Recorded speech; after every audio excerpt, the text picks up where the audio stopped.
Uno de los hechos políticos de la semana, sin duda, ha sido la multitudinaria convocatoria de la CGT junto a las dos CTA, movimientos piqueteros y organizaciones sociales, que desembocó en un anuncio de la posibilidad de convocar hacia fines de septiembre a un comité central confederal de la Central Obrera para definir posiblemente un plan de lucha y, por qué no, un paro de actividades.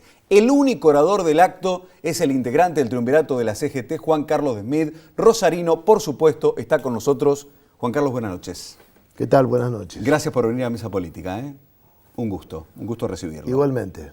¿Qué dejó la marcha de la CGT, Juan Carlos? La marcha ha dejado, desde mi punto de vista, un signo vital de la democracia. Usted, que es analista político, habrá visto a lo largo de esta semana innumerables columnas donde se manifiestan ganadores, perdedores, distintas variables. Y en realidad a mí me parece que lo que se ha puesto al tope de la agenda son los problemas sociales que tiene la Argentina, que naturalmente no se resuelven solamente con votar. Soy de los que creen que está bien votar, es un sistema que se ha afianzado en la Argentina en las últimas décadas, pero mucho mejor es resolver los problemas de la agenda social. ¿Hubo dirigentes gremiales que quisieron bajarla a la marcha después del resultado electoral? Mire, yo le podría decir que la marcha sucedió en lo que muchas veces se denomina lo políticamente incorrecto. ¿Por qué hacer una marcha después de que hubo un espaldarazo muy fuerte de la sociedad argentina en el día de la votación? Pero reitero esto, nosotros somos un sector que representamos justamente a los que crean la riqueza del país y a los que no les alcanza únicamente con votar. Claro. Y además, yo voy a citar nada más que 3 ejemplos, hay muchos más, pero que dan contenido a la protesta. Los jubilados de nuestro país, un enorme porcentaje que trepa por arriba del 40%, no llegan a la mitad de la canasta básica. Hoy había una nota de un colega suyo en el diario La Capital que habla del maltrato a nuestros viejos a lo largo del tiempo, ¿no? Tampoco es patrimonio exclusivo de este periodo. En democracia ya llevamos intervenido 4 sindicatos. Me parece que un sindicato puede ser intervenido por distintos motivos, pero rápidamente tienen que activar los mecanismos que le devuelvan la representación a los dueños, que son los trabajadores. Algunos esperaban una respuesta más contundente y argumentaban que convocar a un comité central confederal para después del 20 de septiembre era diluir la posibilidad de una medida de protesta, un plan de lucha. Algunos creen que una protesta de carácter general, como es un paro, que dicho sea de paso es casi una rareza en el mundo. Muy pocos lugares del mundo hay paros generales. Salvo la DGB alemana o algunas centrales escandinavas, tienen esa posibilidad, esa fortaleza. La Argentina lo tiene. Cuando uno hace un paro general es una medida de naturaleza política, obviamente. Y por lo tanto hay que sopesar todos los elementos. No es cuestión de andar revoleando el poncho y salir a hacer la medida de fuerza. Esto requiere de una estrategia de mayor amplitud que también tenga consonancia con la votación popular. Porque si la sociedad va a votar como está votando, obviamente hay que revisar las estrategias. ¿Y va a haber paro? Lo va a decidir el Comité Central Confederal. Hubo reacciones del gobierno a partir de la marcha de la CGT el martes. Una de ellas la tuvimos nosotros en De 12 a 14 el miércoles pasado, el día después, con el ministro de Trabajo de la Nación. Esto decía Jorge Triaca. Bueno, nosotros creemos que es una marcha que fue necesaria, primero de todo porque el gobierno se ha generado todas las mesas de diálogo posibles, no solo con las organizaciones sindicales, con el sector empresario, con los sectores sociales. Hemos siempre puesto mesas de diálogo para poder resolver los problemas y así hemos conseguido el año pasado, por ejemplo, la sanción de la ley de ganancias, la sanción de ley de riesgo de trabajo, la sanción que tiene que ver con la reparación histórica de los jubilados, la cobertura para que podamos resolver las obras sociales. Digo, se han avanzado en muchísimas cosas que han sido producto del diálogo y del consenso. Creemos que ha sido inoportuna, y creemos que fue inoportuna, ¿por qué? Porque es un momento donde hay generación de empleo, donde se ha recuperado muchos de los sectores productivos argentinos, y nos parece que la mirada que estaba teniendo la CGT erra el diagnóstico. Y por otro lado, creemos que hay una mirada política, porque cuando uno miraba las caras de los que estaban ayer, vemos que hay muchos que están muy vinculados con lo que se fue, con el pasado, con aquel lugar donde no queremos volver, y me parece que también había una mirada política, ¿no? ¿Algo para decir sobre esto? Alguna de las caras, seguramente no la mía, que fui el principal orador. Todos conocen el rechazo y las protestas que nosotros promovimos durante el periodo anterior. Lo segundo, es opinable, es discutible esto de la recuperación de la economía. Hay un elemento que hoy mismo se está analizando acerca del comportamiento de la sociedad, acerca de la votación, porque indudablemente hay sectores que están muy castigados por el trazado económico, no han visto los beneficios que dice tener en la carpeta el ministro de Trabajo. Y por otro lado, lo que estamos reclamando es una discusión global, no una discusión por sectores, porque yo le puedo asegurar que los sectores más castigados, por caso, el textil, el cuero, la madera y algunas otras industrias de lo que se denominan sensibles, esos sectores realmente la están pasando muy mal y no hay ningún horizonte de una recuperación de esos lugares. ¿Cómo tomaron el desplazamiento de 2 funcionarios del Ministerio de Trabajo de la Nación que tenían buen diálogo e incluso habían sido sugeridos por el sindicalismo? En esto de la sugerencia hay que tener en cuenta que siempre la resolución la toma el Ejecutivo, más un gobierno de esta naturaleza. Yo se lo manifesté. Mire, cuando nosotros tuvimos los primeros encuentros con el ministro Dietrich, que intentamos tener, digamos, no solamente un diagnóstico, sino ver cómo podíamos contribuir con nuestros aportes. Ellos manifestaron que ellos habían ganado las elecciones y que por lo tanto el plantel de funcionarios lo ponían ellos. Y yo acá aprovecho esta pregunta que usted me dice para repetir lo que le dije en aquel momento, que lo hago extensivo al gobierno. Ellos son dueños de sus triunfos y también de sus fracasos. Entonces cualquier resolución que hayan tomado ahora es una decisión que toma el Ejecutivo. ¿Hay verdadera unidad dentro de la CGT, Juan Carlos? Mire, dentro de la CGT siempre han convivido diversos enfoques y hasta a veces algunos proyectos. Usted no puede tener la misma mirada que tiene todo el sector industrial, que depende del mercado interno en buena medida, con los sectores que están más ligados a las exportaciones. Y es allí donde la CGT tiene que ir trazando el entramado que le permita tener una voz única. No es una tarea sencilla, máxime, viniendo de un triunvirato. Somos un triunvirato, ha sido lo posible. Uno lo puede cuestionar, pero esto es lo que resolvió el Congreso. Y por lo tanto nadie se puede hacer distraído alrededor de todo esto. ¿Creen que va a venir una reforma laboral después de las elecciones? ¿Ustedes están convencidos? ¿Creen que el gobierno va a intentar una reforma laboral a la brasileña pese a que lo han desmentido? Me da la impresión de que es el contexto mundial lo que está de alguna manera dibujando este tipo de iniciativas, ¿no? Y ciertamente esto explica también la caída del estado de bienestar, por ejemplo, en Europa, o la disminución de la tasa sindical en otros lugares. Estoy completamente convencido que una reforma laboral que socave los derechos, que debilite la participación de los sindicatos, no va a dar los buenos resultados. En los lugares donde la reforma laboral han logrado bajar la participación de los sindicatos, precarizar condiciones, en esos lugares ha crecido la desigualdad. Y este es un país desigual. No necesitamos mayores medidas que ahonden esa desigualdad. ¿Van a rechazar algún tipo de reforma jubilatoria que implique aumentar la edad de jubilación?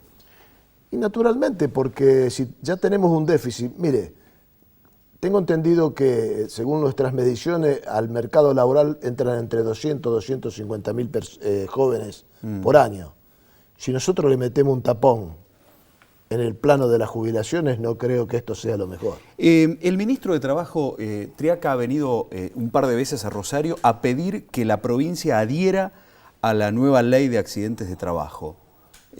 ¿Ustedes creen que es posible que la provincia pueda adherir? ¿Lo ven con buenos ojos a esto?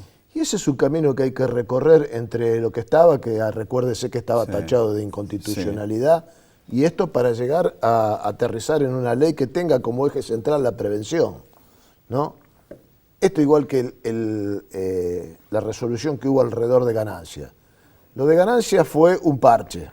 Es una ley, pero fue un parche. Y se lo digo porque nosotros cuestionamos duramente aquel acuerdo, y recuérdese que el transporte paró mediodía, el transporte paró la capital federal en rechazo a los alcances. Y todavía ahí andamos con discusiones alrededor de lo que realmente afecta a todos los que están en una actividad que tiene características propias. Pero debería haber sido mucho más lo de Ganancia. No, lo de Ganancia hay que revisarlo a la luz de una reforma mucho más amplia. Bien. Como por ejemplo bajar impuestos. Como por ejemplo bajar la carga fiscal y que acá pongan la plata en mayor medida los que tienen mayor capacidad contributiva. No se puede medir a todos de la misma manera. Juan Carlos, ¿por qué no fue candidato en la provincia de Santa Fe? Y yo no fui candidato en principio porque nosotros tuvimos muchos problemas en las presentaciones. Prácticamente yo hace pocos días le he agradecido la actitud que tuvo el presidente del partido, Olivera. Se llegó hasta querer impedir nuestra presentación en la sede del partido. ¿Y por qué ahí no se comprendió que realmente debíamos tener un marco de unidad mayor que hubiera hecho posible una discusión mucho más próspera que la que finalmente se tuvo, ¿no? Ahora, ha habido una elección donde ha ganado Agustín Rossi, y creo que todos tenemos que encolumnarnos allí dentro, porque para eso participamos, en que el peronismo vuelva a recuperar la provincia. Ya vuelvo al resultado del 13 de agosto, pero ¿usted no fue candidato porque no le dieron el segundo lugar detrás de Rodenas? ¿O quería encabezar y que Rodenas fuera segunda? No, nunca existió esa conversación. No hubo una conversación en ese sentido. Nunca existió esa conversación. Que tal vez hubiera sido fructífera, pero no existió nunca. ¿Por qué hubiera sido fructífera? Y porque de repente sí podíamos armar un proceso de unidad, donde nosotros lo que planteamos también que hasta Agustín tuviera dentro de ese proceso de unidad. Ajá, y no se logró. Y eso no se logró. Bien. La foto de esta semana, en materia de justicialismo en la provincia de Santa Fe, la lograron primero en Rosario, en el Monumento a la Bandera, donde allí estuvieron todos los candidatos, al menos la mayor parte de los candidatos que disputaron en la categoría concejales en la ciudad de Rosario, y estuvieron también Rossi y Rodenas juntos en el Monumento a la Bandera. Después repitieron la foto en la ciudad de Santa Fe y allí los ves, incluso con diputados nacionales, con concejales, con candidatos que jugaron fuera del justicialismo, como el sector de Héctor Caballero, como el propio sector, también estaba Osvaldo Miatelo, de Compromiso por Rosario, un sector que no jugó en la interna del peronismo. Bueno, varias caras que ahora se mostraron juntos. Lo que destacábamos incluso la semana pasada, el hecho de que, a pesar de convivir en la misma lista, estén Rossi y Rodenas juntos. ¿Es una verdadera unidad? Bueno, hay que trabajarlo a eso de cara a octubre, ¿no? El antecedente más inmediato que tenemos es esto que usted acaba de analizar con la marcha del día 22, y este año, donde el triunvirato ha ido llevando, con todas sus dificultades, las demandas de la CGT y la puesta en común de los reclamos que tenemos. Un solo dirigente sindical estoy viendo en la foto, que es Donelo. Sí. Bueno, eso explica también algo de lo que yo le decía, ¿no? Las puertas cerradas que hay para la participación política, donde yo creo que hay una gran equivocación. ¿Va a ser campaña por los candidatos del justicialismo? Y yo he hablado el otro día con la diputada, lo llamé a Agustín, le dije que me ponía a disposición. Yo quiero que gane el peronismo. Está. Juan Carlos, ¿usted cree que los votos que obtuvo Alejandro Rodenas van a ir a la lista del justicialismo el 22 de octubre? Y yo espero que sí, yo espero que cuando yo le estoy diciendo, yo con Agustín, en su enfoque a nivel nacional con el kirchnerismo tengo mi diferencia, pero acá ganó el peronismo y por lo tanto me parece que esa es la razón poderosa para que para que todos tiremos hacia la misma dirección. ¿Usted cree que en la provincia se ha manifestado con este primer lugar que ha tenido el justicialismo, es verdaderamente lo que siente la mayor parte del santafesino? ¿Un rechazo en definitiva al proyecto del presidente Mauricio Macri? Y yo creo que se han dado muchos resultados que requieren de una mirada múltiple, ¿no? Insisto, esto que me preguntaba usted hace un rato, mucha gente creía que lo económico iba a pesar, parece que no fue tanto. Ahí hay un elemento. Estamos frente a un hecho novedoso, hay una derecha democrática novedosa al frente nuestro. No tiene el mismo sesgo de los 90, creo que se equivocan los que dicen que son los 90, tiene otra reacción frente a los problemas. Por ejemplo, no ha privatizado nada, Cambiemos. Cambiemos, en todo caso, utiliza otra metodología. Cuando Cambiemos manifiesta de que ellos han multiplicado las ayudas sociales, las han transparentado y han reforzado todo esto, estos amortiguadores, en realidad esto es cierto. Ahora, al mismo tiempo, demuestra el fracaso del programa económico. Ahora, ¿pero tan equivocados están los 500.000 santafesinos que votaron a la lista de Cambiemos, entonces? No, digo, ahí... Acá ganaron en todos los barrios, salvo en 2 o 3 ganaron las listas de candidatos a concejales de Cambiemos. Hay un rechazo muy fuerte a lo que se fue. Esto es definitivo. Ajá. Es decir, hay todavía un voto muy anti-K. Sí, hay un rechazo muy fuerte a lo que se fue por muchos componentes. Está, perfecto. Juan Carlos, le agradezco mucho por venir esta noche. Realmente el hecho de poder tener un dirigente sindical de la ciudad de Rosario en el organismo de conducción de la CGT, ¿cuántos años hacía que no había? Y no, yo creo que el más cercano a esta geografía fue Rucci, que era de San Nicolás. De San Nicolás. Después no hubo nunca un rosarino. No hubo nunca un rosarino. Juan Carlos, muchísimas gracias por estar en Mesa Política. Muchas gracias a ustedes. Juan Carlos Smith, el integrante del triunvirato de la CGT, que forma parte de la conducción del movimiento obrero en la República Argentina, en Mesa Política esta noche. Vos podés participar a través del Twitter, @mesapolítica3, incluso de nuestra encuesta. ¿Qué te gustaría que hagan los candidatos de acá a octubre? ¿Que visiten el barrio? ¿Que toquen timbre en tu casa? ¿Ver proyectos en redes sociales? ¿Menos campaña y más acción? Es la opción más votada por nuestros seguidores, el 79%. Vos también podés participar de esta encuesta que Mesa Política te propone esta noche. 9 de la noche, 20 minutos. Se viene el debate de la noche con 2 posiciones muy claras, 2 proyectos en pugna. Pensadores de Cambiemos y del justicialismo o del kirchnerismo aquí en Mesa Política. Adriano Bandolesi, Juan Gianni ya se vienen esta noche en Mesa Política. Primera pausa, ya venimos. Estamos en vivo en la pantalla del 3.